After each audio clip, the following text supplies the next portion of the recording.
கல்யாண வரம் தரும் மதுரை அரசி மீனாட்சி அன்னை கதை. இதுவரை இந்த சேனலை சப்ஸ்கிரைப் பண்ணலன்னா மறக்காமல் சப்ஸ்கிரைப் பண்ணிடுங்க. மலையத்துவஜ பாண்டியனுக்கும் காஞ்சனமாலைக்கும் நீண்ட காலமாக மகப்பேறு இல்லாததால் யாகம் செய்து வழிபட்டனர். அந்த வேள்வித்தீயிலிருந்து தோன்றிய பெண் குழந்தைதான் அன்னை மீனாட்சி. 3 மார்பகங்களுடன் குழந்தை தோன்ற கலங்கி நின்றனர் பெற்றோர். அப்போது அசரீரி ஒலித்தது. இந்த குழந்தை ஆண் பிள்ளையைப் போல வளர்க்கப்பட வேண்டும். தக்க கணவனை காணும்போது 3வது ஸ்தனம் மறைந்துவிடும் என சொன்னது அசரீரி. அதன்படியே வளர்க்கப்பட்டாள். தடாதகை என்று பெயர் சூட்டப்பட்டாள். முடிசூட்டு விழா முடிந்த பின்னர் பல திசைகளுக்கும் வெற்றி யாத்திரை போனவள் திருக்கயிலாயத்துக்கும் சென்றாள். அங்கே பரமேஸ்வரரை கண்டதும் 3வது ஸ்தனம் மறைய பெற்றாள். அமைச்சரான சுமதி என்பவள் மூலம் அசரீரி வாக்கு குறித்து அறிந்து கொண்டாள். அதன் பின்னரே சிவபெருமான் மதுரைக்கு சொக்கனாக எழுந்தருளி அம்மையை மனம் புரிந்தார். பாண்டிய குலம் தலைக்க வேண்டும் என அம்பிகை ஆண்டவனிடம் வேண்டினாள். அதன்படியே பூவுலகில் வாழ்ந்த அவர்களுடைய திருமகனாக உக்கிரபாண்டியன் பிறந்தான்.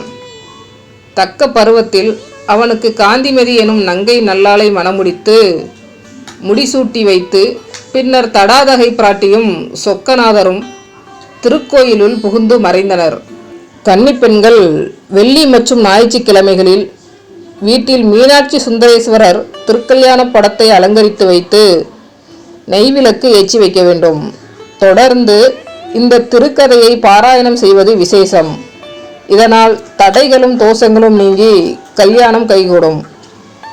மீனாட்சி அம்மைக்கு சுந்தரேஸ்வரர் வாய்த்தது போல் மனதுக்கு இனிய வாழ்க்கை துணைவர் அமைவார். கிளியுடன் அருளும் மீனாட்சி அம்மையின் திருவுருவப் படம் இருக்கும் இல்லத்தில் சுபிட்சத்துக்கும் சுகத்துக்கும் குறையே இருக்காது என்பார்கள் பெரியோர்கள். வாழ்வில் பல்வேறு சங்கடங்கள் கஷ்டங்களால் சஞ்சலத்தில் இருக்கிறீர்களா? கவலையே வேண்டாம். அன்னை மீனாட்சியை சரணடைந்தாலே போதும், கஷ்டங்கள் பனிபோல் விலகிவிடும். மற்றவர்களை காட்டிலும் பிள்ளைகளின் பிரச்சனைகளை தீர்ப்பதில் தாயானவள் தீவிரம் காட்டுவாள். அன்னை மீனாட்சியும் அப்படியே. ஆனந்த சாகரஸ்தவம் எனும் துதிப்பாடல்களால் நீலகண்ட தீட்சிதர் நமக்கு உணர்த்துவது இதைத்தான். அது நாயக்கர்கள் அரசாண்ட காலம். மீனாட்சி அம்மன் கோயிலில் மண்டப திருப்பணிகள் நடைபெற்றன. அரச தேவியரின் சிற்பங்களும் இடம்பெற வேண்டும் என்பது திட்டம். சிற்பி ஒருவர் வடித்த அரசியாரின் சிற்பத்தில் தொடைப்பாகத்தில் பின்னம் ஏற்பட்டுவிட்டது. விஷயம் திருப்பணிகளை மேற்பார்வை செய்து வந்த நீலகண்ட தீட்சிதரின் கவனத்துக்கு சென்றது. வேறு சிற்பம் செய்தாலும் இப்படித்தான் ஆகும்.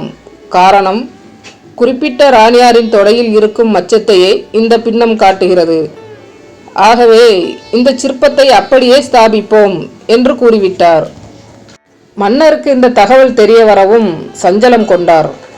அங்கலட்சணம் குறித்து விவரித்த நீலகண்ட தீட்சிதர் மீது சந்தேகம் எழுந்தது. அவர் கோபத்தில் தீட்சிதரின் கண்களை பிடுங்குவது என்று முடிவெடுத்தார். ஆனால் அதே நேரம் மீனாட்சி அம்மன் பூஜையில் இருந்த தீட்சிதர் மன்னனின் எண்ணத்தை அறிந்து தாமே கற்பூரச் சுடர்களால் தன் கண்களை தீர்த்து கொண்டார்.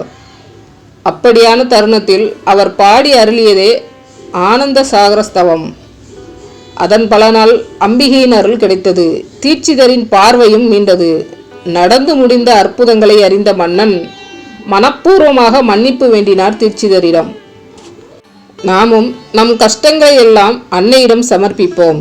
எந்த நேரம் என்ன கஷ்டம் என்றாலும் அம்மா மீனாட்சி என்று மனமுருகி வணங்குவோம். நம் கஷ்டங்களை தீர்க்க ஓடோடி வருவாள் அருள்வாள் மீனாட்சி. இந்த தலத்தின் பிரசாதம் தாளம்பூ குங்குமம். இந்த குங்குமம் வேறு எங்கும் கிடைக்காது. மீனாட்சி அம்மன் அரசியாக இருந்ததால் அபிஷேகங்களை பக்தர்கள் பார்க்க அனுமதி இல்லை. அலங்காரம் செய்த பிறகே பார்க்கலாம். மீனாட்சி அம்மனை புதன்கிழமைகளில் தரிசிப்பது விசேஷம். மதுரை மீனாட்சி அம்மன் ஆலயம் புதன் கிரகத்துக்கு உரிய தலம். அங்கே அன்னை மீனாட்சி மரகத திருமேனியாக அருள் பாலிக்கிறாள். மரகதம் புதன் கிரகத்துக்குரிய ரத்தினம். மேலும் அவள் திருக்கரங்களில் பச்சை கிளியையும் ஏந்தியிருக்கிறாள். கிளி என்பது நாணத்தின் அடையாளம். ஒருவரின் தொழில், படிப்பு, இனிய இல்லறம் ஆகியவற்றில் மேன்மை அருள்பவர் புத பகவான். எனவே புத பகவானுக்கு உரிய இத்தலத்துக்கு புதன்கிழமையிலும் அஸ்த நட்சத்திர நாளிலும் வந்து வழிபட்டால் அனைத்திலும் உயர்வு கிட்டும், தொழில் சிறக்கும், கல்வியில் முதன்மை பெறலாம். மதுரை அரசி மீனாட்சி அன்னையின் வரலாறு மற்றும் சிறப்புகள் பிடித்திருந்தால் லைக் பண்ணுங்கள். இதுவரை இந்த சேனலை சப்ஸ்கிரைப் பண்ணலன்னா மறக்காமல் சப்ஸ்கிரைப் பண்ணிடுங்க. நன்றி.